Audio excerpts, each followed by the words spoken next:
Un des problèmes majeurs de ChatGPT, c'est qu'elle n'a pas de données après 2021. Enfin, n'avait pas.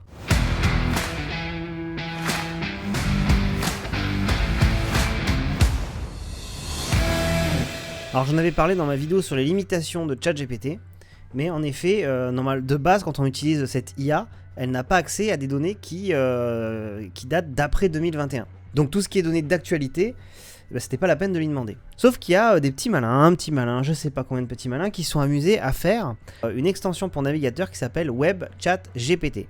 C'est une extension que vous installez sur votre navigateur et qui va vous rajouter, quand vous êtes dans ChatGPT, la possibilité en fait de faire des requêtes sur internet. Alors je vous explique comment l'installer. Vous vous rendez sur votre navigateur, donc là moi en l'occurrence c'est Google Chrome. Vous vous rendez tout simplement sur le Chrome Web Store ou sur, si vous êtes sur Edge, sur la librairie Edge d'extension, etc.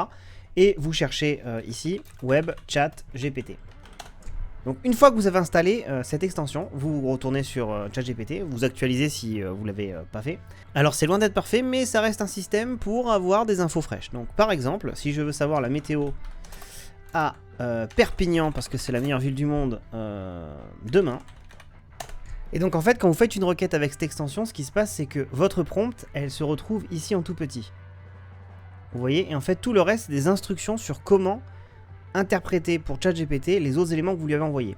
Donc en fait, le plugin, ce qu'il va faire, c'est qu'il va récupérer le contenu des résultats de recherche en référencement naturel normaux, des 3 premiers résultats, parce qu'ici j'ai paramétré sur les 3 premiers résultats. Et donc avec ces informations, elle a accès en fait au final aux informations fraîches. Alors c'est loin d'être parfait comme solution parce qu'en fait ça va juste chercher dans les requêtes, alors des fois ça va chercher un peu n'importe quoi, mais c'est un petit patch pour au final quand même pouvoir connecter ChatGPT à internet concrètement.